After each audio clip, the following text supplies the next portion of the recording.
Mga kalalabs, kita ninyo itong malunggay namin. Harvestin ko mga kalalabs.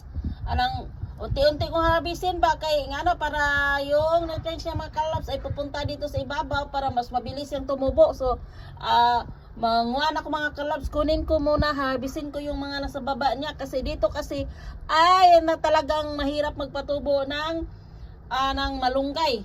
Kaya ang gagawin ko mga kalalabs para unti-unti ko siyang harvestin. Kung merong malaki na napalwa ay kukunin ko para yung nutrients niya ay pupunta talaga sa para tataas yung mga kalalabs kasi gusto kong lalaki ito yung ano niya, yung puno niya ba para naman maitatanim ko ba kasi ang hirap talaga magpatubo dito ng malunggay. Kaya ito ang gagawin ko mga kalalabs, ang teknik ko, unti-unti ko siyang harvestin itong mga palwa niya para mas mabilis siyang tumaas, para madaling maguwang yung ano niya, yung puno niya para may maitatanim ako. Yung mga kalalabs, kumuha ko ng gunting para atin nga harvestin ang ating isang punong malunggay. Hintayin natin dito ko mag-start sa pinakababa mga kalalabs. Ginagamitan ko talaga ng gunting kay para hindi madaot ba.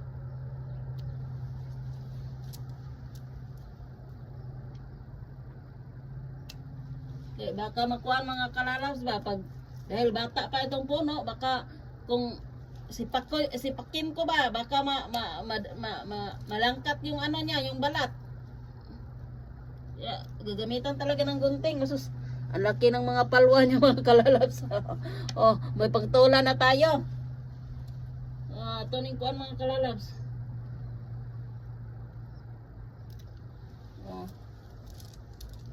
Ganito hayan lang talaga natin mga kalalabs kay nako.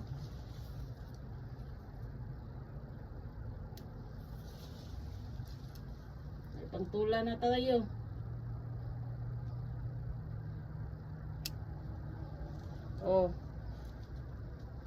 Di ba mga kalalabs?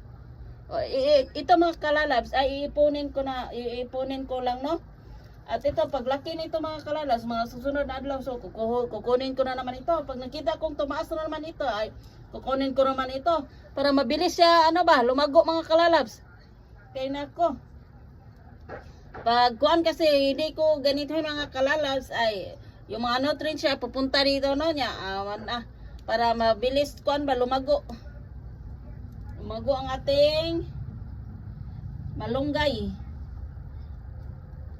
Yan. May malunggay na ako, pang tola. Yan mga kalalabs, dahil kapag harvest tayo ay ating didiligan. Dililigan na natin ng tubig ng ulan. Yan. Ito yung dahon niya. Agoy, parang may mananap ay.